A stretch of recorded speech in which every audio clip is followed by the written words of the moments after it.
আসসালামু আলাইকুম। গত বেশ কিছুদিন আগে আমরা ক্লাসিক কিং কোয়েলের বেশ কিছু ডিম সংগ্রহ করে এনেছিলাম। ডিমগুলি আনার পর ওই ডিমগুলি থেকে আমরা বাচ্চা ফোটানোর চেষ্টা করি ইনকিউবেটর মেশিনের মাধ্যমে। তো ওই ডিমগুলি থেকে আমরা 17টা বাচ্চা পাই 35 থেকে 36টা ডিমের মধ্যে। কিন্তু এই বাচ্চাগুলির মধ্যে সব থেকে অবাক করার মতো একটা বিষয় ছিল, এই বাচ্চাগুলি যখন বড় হয় তখন আমরা দেখতে পাই যে এর মধ্যে মাত্র 2টা মেয়ে পাখি হয়েছে, আর বাকি 15টাই ছিল পুরুষ পাখি। তো ওই 2টা মেয়ে পাখি থেকেই আমরা দুইটা করে প্রতিদিন ডিম পাচ্ছিলাম। এর পাশাপাশি আমরা আবারও 50টার মতো ডিম সংগ্রহ করে এরপর ইনকিউবেটর মেশিনে বসিয়ে দেই। এরপর থেকে আলহামদুলিল্লাহ আমাদের যে 2টা মেয়ে পাখি হয়েছিল ওই 2টাও ডিম পাড়া শুরু করে। তবে এবারের 50টা ডিমের মধ্যে আমরা প্রায় 38টার মতো বাচ্চা পাই, এবং এই বাচ্চাগুলি এখন আপনারা যা দেখতে পাচ্ছেন এই বাচ্চাগুলি মূলত হচ্ছে যে ডিম দিচ্ছে। তো আলহামদুলিল্লাহ আপনারা দেখতেই পাচ্ছেন যে আমাদের ডিমের পরিমাণ কি পরিমাণে হচ্ছে এবার। গতবারের তুলনায় আমাদের এখানে মেয়ে পাখির সংখ্যা এবার অনেক বেশি, যে কারণে এই ডিমের পরিমাণ বেশিই পাওয়া যাচ্ছে আলহামদুলিল্লাহ। গত কিছুদিন যাবত আমাদের এই ক্লাসিক কিং কোয়েলগুলি ডিম দেওয়া শুরু করেছে। এই ডিমগুলিকে আমরা উঠাই নেই, আজকে আমরা এই ডিমগুলিকে উঠিয়ে তারপর ইনকিউবেটর মেশিনের মধ্যে বসিয়ে দেবো এবং দেখার চেষ্টা করবো যে গত কয়েকদিনে এই পাখিগুলি কতগুলি ডিম দিয়েছে।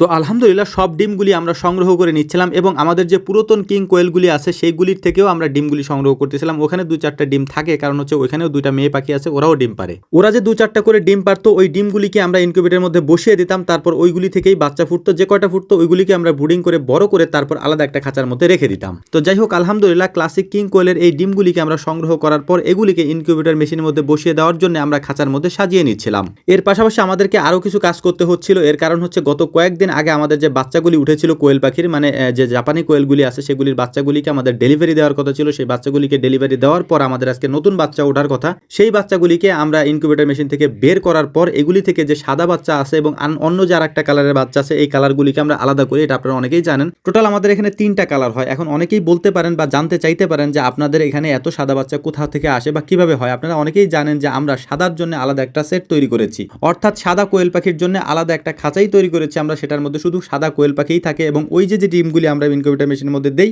এর থেকে প্রায় 80% বাচ্চা সাদাই হয়। তো যাই হোক বাচ্চাগুলিকে ইনকিউবেটর মেশিন থেকে বের করার পর এইগুলিকে আলাদা করার আগেই হচ্ছে আমরা আমাদের যে ব্রুডিং সিস্টেমটা আছে সেটা তৈরি করে রাখি, যাতে করে এই বাচ্চাগুলিকে খুব দ্রুতই আমরা ব্রুডারের মধ্যে দিয়ে দিতে পারি। সাদা বাচ্চাগুলিকে আলাদা করার কারণ হচ্ছে এগুলি দেখতে অনেক সুন্দর দেখায়। যারা আমাদের এখানে দেখেছেন তারা জানেন যে এই সাদা বাচ্চাগুলিকে অনেক সুন্দর লাগে, মানে যখন এগুলি বড় হয়, বড় হওয়ার পরে একবারে ধবধবে সাদা একটা শেডই আমাদের আছে যেটার মধ্যে শুধু সাদা কোয়েলই থাকে, যেটা দেখতে ভালো লাগে। এই জন্য আমরা মূলত এটাকে আমরা আলাদা করি। এর পাশাপাশি এখানে আরো একটা কালার আছে, আরো একটা না আরো 2টা কালার আছে যেটা আপনারা দেখতে পাচ্ছেন আমরা আলাদা করার পরে, যেটা দেখতে আসলে সুন্দর লাগে। এই সুন্দর লাগার জন্যই মূলত হচ্ছে যেটাকে আমরা আলাদা করি, এর আলাদা কোনো বৈশিষ্ট্য নাই। একটা খুব গুরুত্বপূর্ণ বিষয় আপনাদেরকে জানিয়ে দিই ভিডিওর এই পর্যায়ে, সেইটা হচ্ছে আমাদের সাথে যোগাযোগ করার জন্য আমাদের বিসমিল্লাহ এগ্রোর এই ভেরিফাইড ফেসবুক পেজ ছাড়া অন্য কোথাও যোগাযোগ করার কোনো মাধ্যম নেই। অতএব আমাদের বিসমিল্লাহ এগ্রো পেজের পাশে যে ব্লু টিকটা দেওয়া আছে এই টিক দেওয়া পেজ ছাড়া অন্য কোথাও যোগাযোগ না করার জন্য আমরা বিশেষভাবে অনুরোধ করছি আপনাদেরকে। এর পাশাপাশি আরো একটা গুরুত্বপূর্ণ কথা আপনাদেরকে বলে দিচ্ছি, সেইটা হচ্ছে আমরা কখনোই অনলাইনে কোনো লেনদেন করি না। আশা করি বুঝতে পেরেছেন। আমাদের জন্য দোয়া করবেন। আসসালামু আলাইকুম রহমতুল্লাহ।